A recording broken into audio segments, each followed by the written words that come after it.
نحمدہ و نصلی علی رسولہ الکریم۔ ایک سوال راولپنڈی سے ہمارے پاس آیا کہ جنت میں کون سی ایسی ہستیاں ہیں نبی پاک علیہ الصلوۃ والسلام کی امت میں سے جو سردار ہوں گی؟ بوڑھوں کے سردار کون ہوں گے، جوانوں کے سردار کون ہوں گے، عورتوں کے سردار کون ہوں گے؟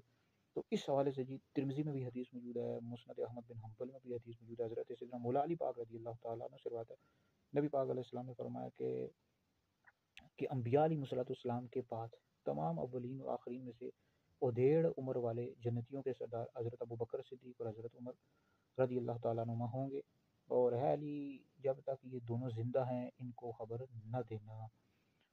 تو اب اس حدیث سے معلوم ہوا کہ جنتی بوڑھوں کے جو سردار ہوں گے وہ ابو بکر اور عمر ہوں گے۔ اب کہول یہاں لفظ استعمال ہوا، کہول اس کو کہتے ہیں جس کا ادھیڑ عمر میں وصال ہوا ہو، انتقال ہوا ہو۔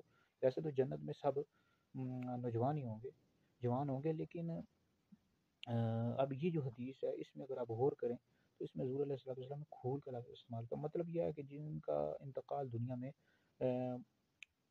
پختگی کی عمر میں ہوا، یعنی مطلب تقریباً 40 سال کی عمر میں یا 50-55 سال کی عمر میں انتقال ہوا، تو ان کے سردار ابو بکر صدیق اور حضرت عمر بن خطاب فاروق اعظم رضی اللہ تعالیٰ عنہ ہوں گے۔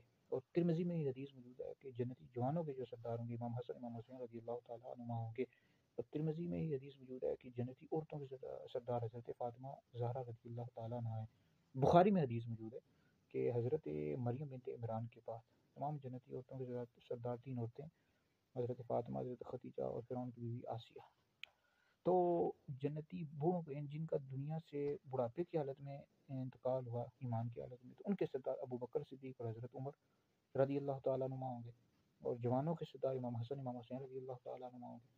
اور عورتوں کی جو سردار ہیں وہ 4 خواتین ہیں، حضرت مریم ہے جو حضرت عیسیٰ علیہ السلام کی والدہ ہیں، حضرت فاطمہ، حضرت خدیجہ اور حضرت فرعون کی بیوی آسیہ رضی اللہ تعالیٰ عنہم اجمعین۔ تو یہ جو عورتیں ہیں یہ جنتی عورتوں کی سردار ہوں گی۔